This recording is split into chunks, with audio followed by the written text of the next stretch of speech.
92.7 big FM पर आप सुन रहे हैं यादों का edit box with Nilesh Mishra season 3। दोस्तों, 2 साल के बड़े खूबसूरत रिश्ते के बाद हम इस रिश्ते को और आगे बढ़ा रहे हैं नए नए रंगों के साथ। जो कहानियां मैं सुनाता हूं वो लिखी होती हैं मेरी मंडली ने।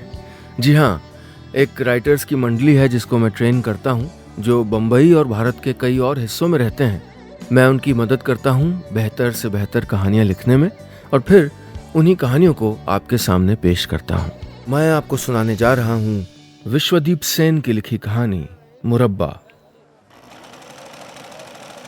मैं अनिकेत। रहीम चाचा को मैं तब से जानता था जब मेरे दूध के दांत भी नहीं टूटे थे।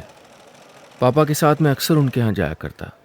उम्र लगभग 45-50 साल, दुबले पतले से, काली दाढ़ी के बीच झांकती कुछ सफ़ेद दाढ़ी या इसका उल्टा, आंख में चश्मा, शरीर पे लुंगी और बनियान।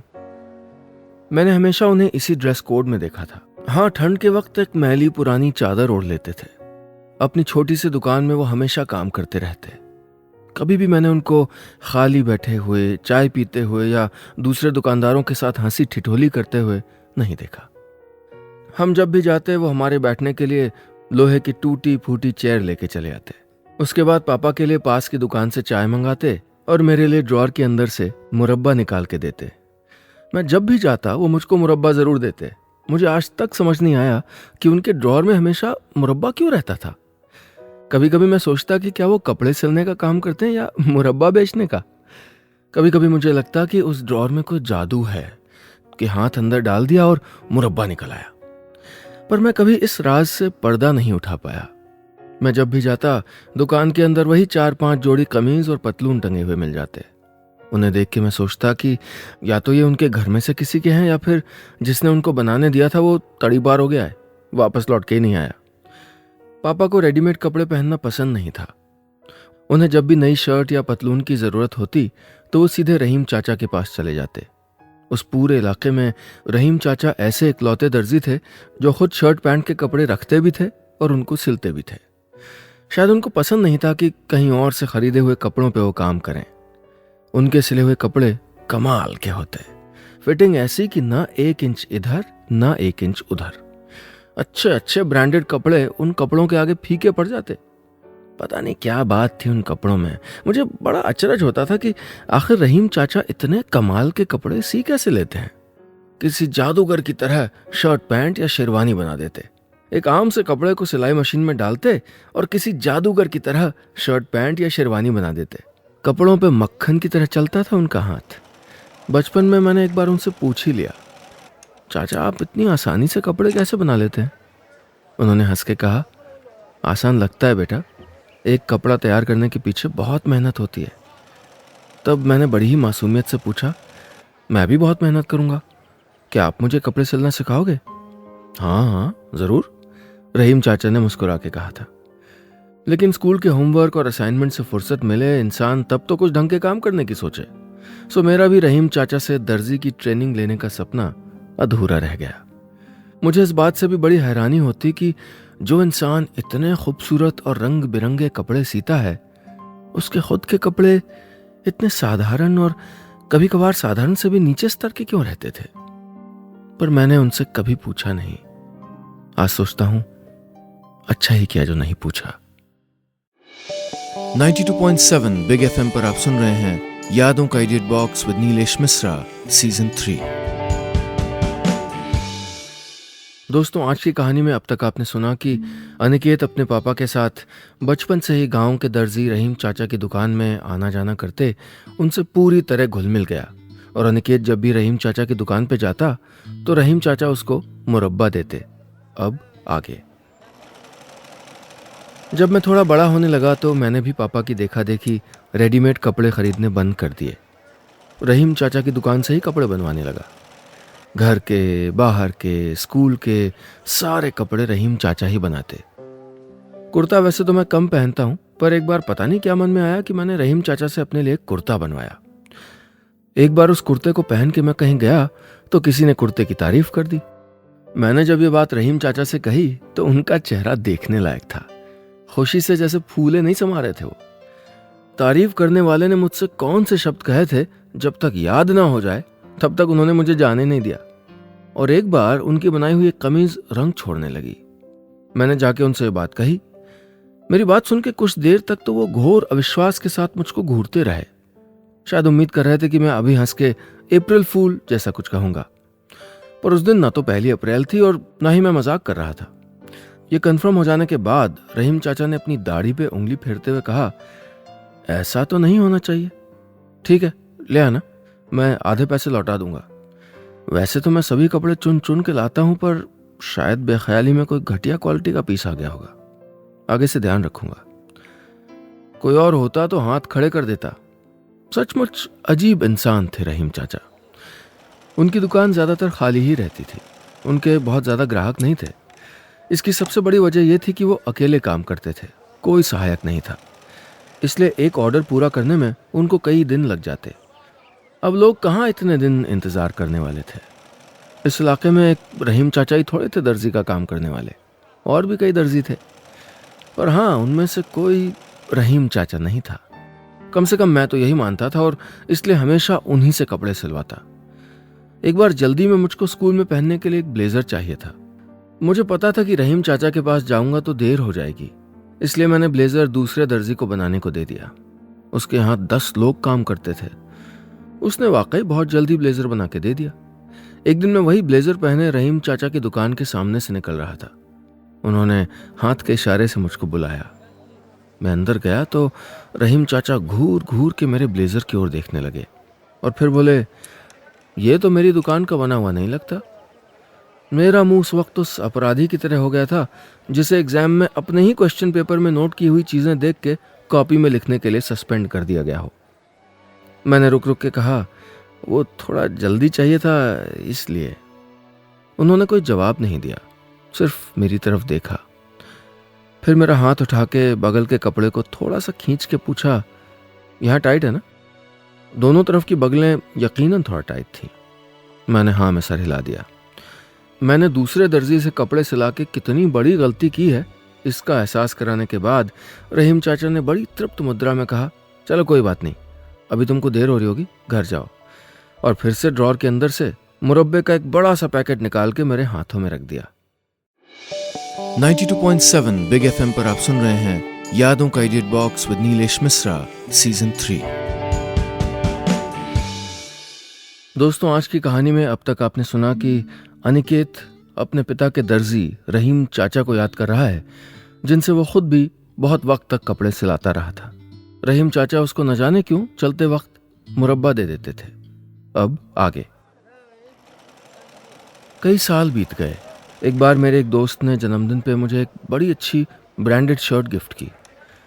उसे पहन के एक बार मैं रहीम चाचा की दुकान पे चला गया पापा का कुर्ता लाने। उस दिन उन्होंने मेरी शर्ट को अच्छी तरह हाथ से परख के कहा, रेडीमेड है? मैंने जरा झेपते हुए हाँ में सर हिलाया। उन्होंने एक गहरी सांस लेते हुए कहा, उनके पास पैसा है, लोग हैं, ज्यादा ग्राहकों तक उनकी पहुंच है, उन्हें सब कुछ हासिल हो जाता है। बस इश्तेहार के दम पे वो कस्टमर को फुसला के खराब क्वालिटी की चीजें भी बेच देते हैं। हमारे पास अब कोई नहीं आता। वो हमारे ग्राहक छीन रहे हैं। ये गलत है। मेरे ब्रांडेड कपड़ों ने शायद रहीम चाचा की दुखती रग पे हाथ रख दिया। उन्होंने अपना सारा दुख मेरे सामने उड़ेल दिया था। पहले कभी इस तरह उन्होंने अपने पेशे के दर्द का बयान नहीं किया था। गिफ्टेड होने के बावजूद उस शर्ट को पहन के आने की वजह से मुझे खुद पे शर्म आने लगी। उन्हें सब कुछ हासिल हो जाता है, हमारे पास अब कोई नहीं आता। ये शब्द आज तक मेरे कानों में गूंजते हैं। आगे से मैंने हमेशा ध्यान रखा कि जब भी उनकी दुकान में जाऊं, उनके बनाए हुए कपड़े ही पहन के जाऊं। एक बार यूं हुआ कि मैं उनकी दुकान में गया और उनके बनाए कपड़े जो उस वक्त मैंने पहन रखे थे थोड़ा मैले हो गए थे। रहीम चाचा ने पहले कपड़े को ऊपर से नीचे तक ध्यान से देखा और फिर मेरे चेहरे की तरफ उससे भी ज्यादा गौर से देखा। ऐसा लग रहा था मानो खुद से ही पूछ रहे हो कि आखिर मैंने इस लंगूर के मुंह में अंगूर क्यों दे दिया। उनकी दुकान में मेरा अक्सर जाना होता था। कपड़े ना भी सिलाने हों तो भी बस यूं ही कभी कभी उनकी दुकान में चला जाता, शायद मुरब्बे की तलाश में। उनका घर दुकान से बिल्कुल सटा हुआ था। शायद कभी वो दुकान घर का अगला हिस्सा हुआ करती थी।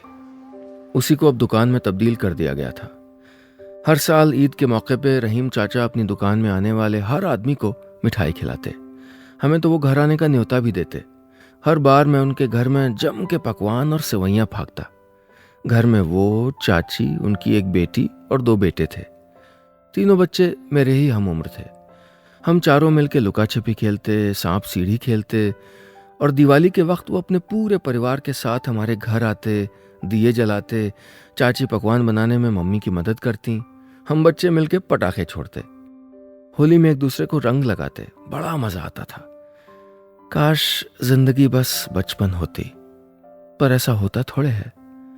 वक्त गुजरता गया और मैं 12वीं में आ गया। अब रहीम चाचा के चेहरे पे बुढ़ापा दिखने लगा था। काली और सफेद दाढ़ी के बीच की जंग सफेद दाढ़ी जीत चुकी थी। चश्मे का कांच मोटा हो गया था। चेहरे की झुर्रियां साफ झलक रही थीं। अब वो पहले के मुकाबले सामने की ओर थोड़ा ज्यादा झुक के काम करने लगे थे। बहुत कुछ बदल चुका था, लेकिन काम के लिए उनकी लगन और उनके जुनून में कोई कमी नहीं आई थी। रहीम चाचा बहुत बदल गए थे, लेकिन जरा भी नहीं बदले थे। 92.7 बिग एफएम पर आप सुन रहे हैं यादों का edit box with Nilesh Mishra season 3। दोस्तों, आज की कहानी में अब तक आपने सुना कि कैसे अनिकेत अपने रहीम चाचा, जो कि उसके पिता के दर्जी थे, उनके बारे में बता रहा है। कैसे उसके पिताजी और फिर वो खुद हमेशा उन्हीं के सिले हुए कपड़े पहनते, और अनिकेत जब भी उनकी दुकान से निकलता तो उसको वो मुरब्बा पकड़ा देते। अब आगे। रहीम चाचा काम पैसों के लिए नहीं करते थे, बल्कि इसलिए क्योंकि वो काम उनको अच्छा लगता था। इलाके के सभी दर्जियों ने अपने रेट बढ़ा दिए, लेकिन रहीम चाचा ने नहीं बढ़ाए। एक बार उन्होंने कहा था कि बहुत ज़्यादा पैसे नहीं कमाने चाहिए, क्योंकि ऐसे में आदमी हर चीज़ को पैसों से तोलने लगता है, और यही बात इंसानियत के लिए सबसे ख़तरनाक है। जब मैं या पापा उनके बनाए कपड़े पहन के उनके सामने जाते, तो उस वक्त उनकी आंखों में जो चमक होती, उसको दुनिया भर की दौलत भी नहीं खरीद सकती थी। रहीम चाचा दिन रात काम करते। रात को जब लोड शेडिंग हो जाती तो ढिबरी की रोशनी में कपड़ों के एक एक धागे पे आंख गड़ाए काम करते रहते। एक दिन मैंने देखा कि दुकान खुली है और रहीम चाचा काम करते करते थक के टेबल के ऊपर ही सर रख के सो गए हैं। मुझे उनके लिए बहुत बुरा लगा। मैं कभी कभी सोचता कि अगर उनका भी कोई हेल्पर होता तो कितना अच्छा होता। उन्हें अकेले इतनी मेहनत नहीं करनी पड़ती। एक बार पापा ने उनसे पूछा, अकेले कब तक इतनी मेहनत करोगे, थोड़ा आराम कर लो। रहीम चाचा ने मुस्कुराते हुए कहा था, बस कुछ साल और, बेटे बड़े हो जाएंगे, फिर तो आराम ही करना है। इधर मेरी 12वीं पूरी हो गई थी और बीटेक करने के लिए मैंने दिल्ली का रुख कर लिया। जाने से पहले भी मैंने 2 जोड़ी शर्ट पैंट रहीम चाचा को सिलवाने के लिए दिए। एक जोड़ी उन्होंने अपनी तरफ से सिल के मुझे तोहफे में दिया, और साथ में ढेर सारा आशीर्वाद। अरे हाँ, मुरब्बे को कैसे भूल सकते थे वो तो दिए ही दिए। मैं दिल्ली चला गया। वहाँ जाके भी मैं ज़्यादातर रहीम चाचा के सिले हुए कपड़े ही पहनता। इसके शायद 2 कारण थे। पहला ये कि खरीदे हुए कपड़ों में वो बात नहीं थी जो रहीम चाचा के हाथों से सिले हुए कपड़ों में थी, और दूसरी ये कि जब भी मैं रेडीमेड पहनता तो उनकी वो बातें याद आ जाती, वो हमारे ग्राहक छीन रहे हैं, ये गलत है। साल में कम से कम एक बार मेरा घर जरूर जाना होता। शायद कहने की जरूरत नहीं है कि जब भी मैं घर जाता रहीम चाचा की दुकान पे जरूर जाता। हर बार वो मुझको बैठा के ढेर सारी बातें करते। उनकी बातें सुन के मुझे ऐसा लगता जैसे वो बहुत कुछ कहना चाहते हैं, लेकिन कोई है ही नहीं जिससे वो अपने दिल की बात कह सकें। हर साल उनकी झुर्रियों में इजाफा होता गया। उनके व्यक्तित्व पे एक अजीब सा अकेलापन हावी हो गया था। बीटेक के आखिरी साल जब मैं घर गया तो देखा रहीम चाचा की दुकान काफी खस्ता हालत में थी।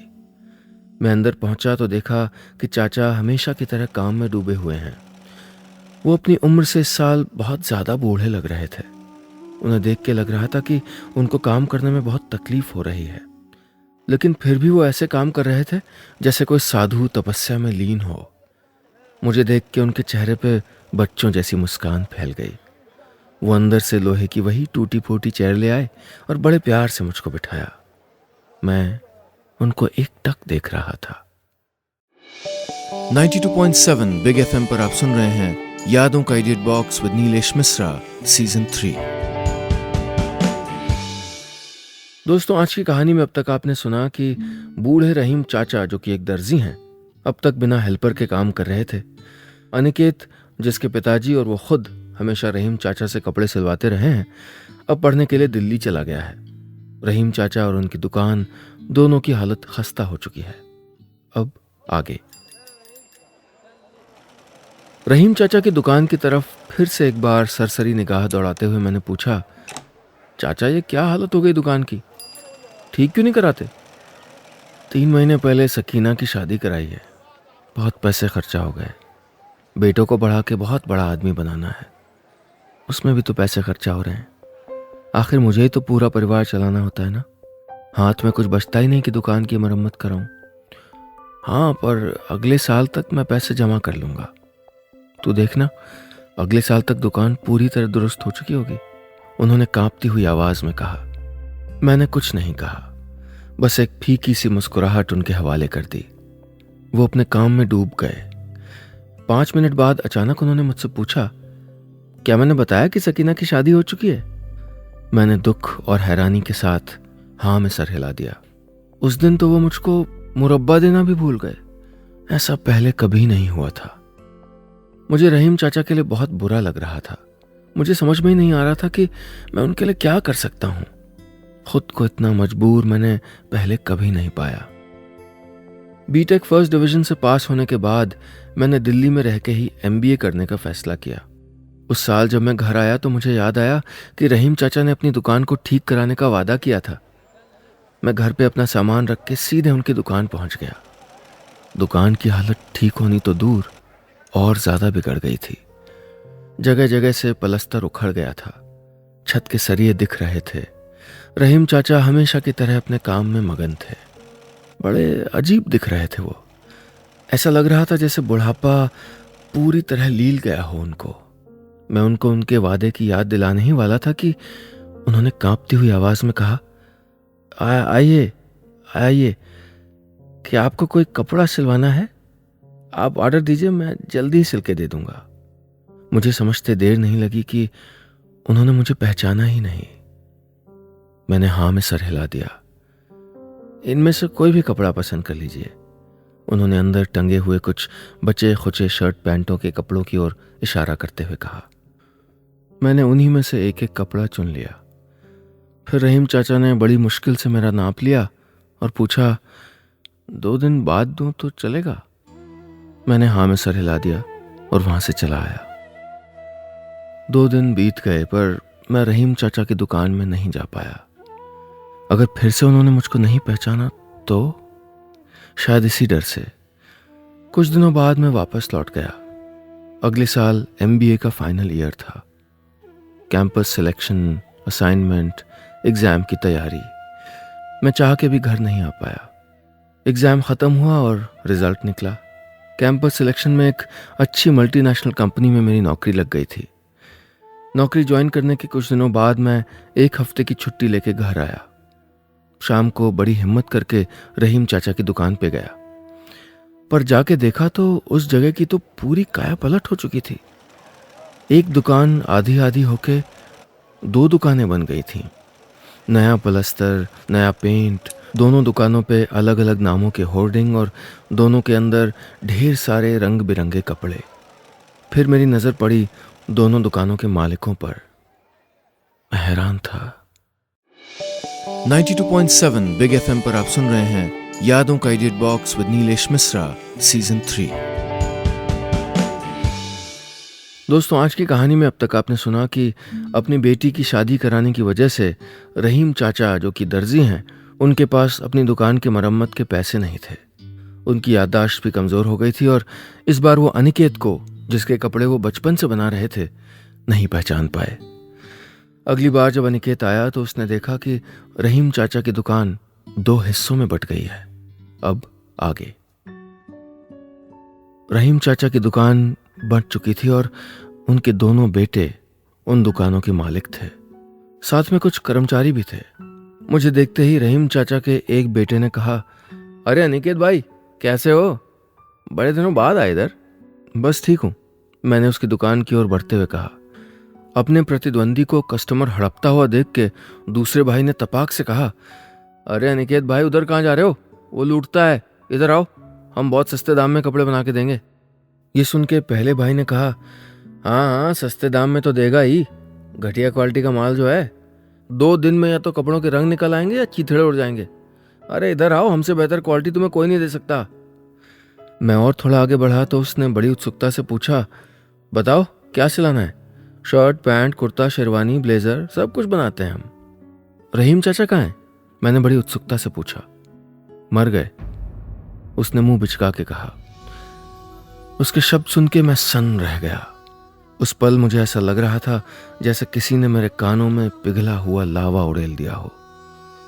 मुझे विश्वास ही नहीं हो रहा था। क्या? कैसे? मेरे मुंह से लगभग एक चीख सी निकली। बूढ़े हो गए थे, बीमार थे, और क्या, मर गए। इसमें हैरान होने की क्या बात है? वैसे एक तरह से ठीक ही है, उन्हें तो बिजनेस करना आता ही नहीं था। कहते थे जब तक एक काम पूरा ना हो जाए दूसरे के बारे में सोचना भी नहीं चाहिए, इससे मन भटकता है।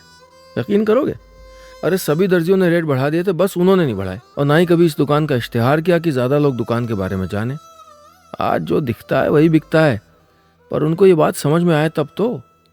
इसलिए बस जैसे तैसे घिस रही थी दुकान, जिंदगी भर पैसे तक नहीं जोड़े।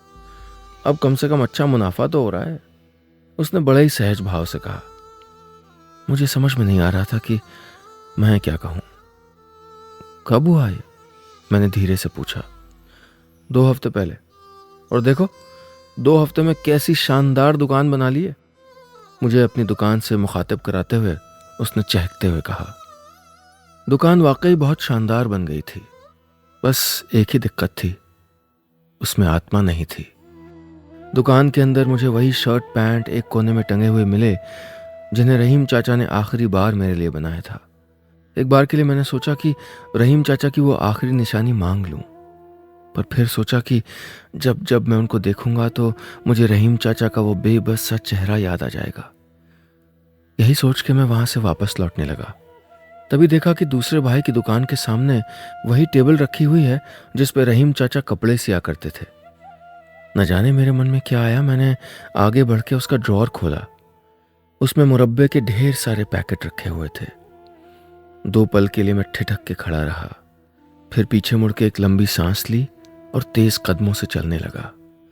रहीम चाचा की वो बात मेरे कानों में गूंज रही थी, बस कुछ साल और, बेटे बड़े हो जाएंगे, फिर तो आराम ही करना है। मैंने एक बार उन बटी हुई 2 दुकानों को देखा, रहीम चाचा को याद किया और फिर अपने मन को तसल्ली दी। हाँ, शायद वो आराम कर रहे हैं। बस इतनी सी थी ये कहानी।